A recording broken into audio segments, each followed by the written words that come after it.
ಹರೀಶ್ ರಾಯ್ ಅವರು ಇತ್ತೀಚಿನ ಒಂದು ಸಂದರ್ಶನದಲ್ಲಿ ಹೇಳಿದ್ರು, ಅಂದ್ರೆ ನೀವು ದರ್ಶನ್ ಸರ್ ಒಂದಾಗೋದು ಫ್ಯಾನ್ಸ್ ಖುಷಿ ಇದೆ, ಆದ್ರೆ ಚಿತ್ರರಂಗದಲ್ಲಿ ಇರುವಂತವರು ಕೆಲವರಿಗೆ ಇಷ್ಟ ಇಲ್ಲ ನೀವು ಒಂದಾಗೋದು ಅಂತ.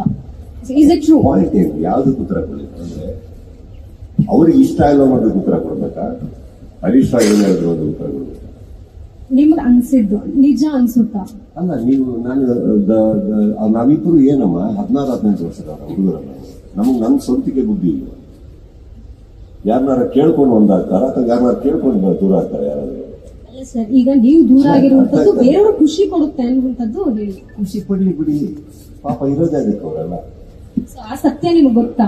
ನನಗೆ ನನ್ನ ಸತ್ಯ ಬಿಟ್ಟು ನಾನು ಯಾವ್ದಕ್ಕೂ ತಡೆ ಹಾಕಕ್ ಹೋಗಲ್ಲ. ಯಾಕಂದ್ರೆ ಎವ್ರಿಥಿಂಗ್ ಇಸ್ ಅ ಪರ್ಸ್ಪೆಕ್ಟಿವ್. ನಾವ್ ಯಾರ್ದೋ ಮಾತು ಕೇಳಕ್ ಹೋಗಿ ರಿಯಾಕ್ಟ್ ಮಾಡೋದು ನಾನು ಅಲ್ಲೇ ಅಲ್ಲ.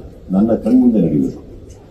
ಇಲ್ಲ ನೀವು ಹೇಳೋದು ನನ್ನ ಕಣ್ಮುಂದೆ ಹೇಳಿ ಅವ್ರು ಒಪ್ಕೋಬೇಕು. ಏನಾಗತ್ತಮ್ಮ, ಅಂತೆಗೆ ನಾವೆಲ್ಲ ಕೇಳ್ತಾ ಹೋದ್ರೆ ಈ ಪ್ರಪಂಚ ನಡೆಯೋದಿಲ್ಲ. We should follow on industry ಯಾರಮ್ಮ, ನಾವು ಇಂಡಸ್ಟ್ರಿ ತನ ಸೇರಿದ್ರು. ಅವ್ರು ಹೇಳ್ತಾರೆ, ಇವಾಗ ಹರೀಶ್ ರಾಯ್ ಅವ್ರು ಹೇಳಿರೋದು ತಪ್ಪು ಸರಿ ಬಗ್ಗೆ ನಾನು ಹೇಳಕ್ ಹೋಗಲ್ಲ.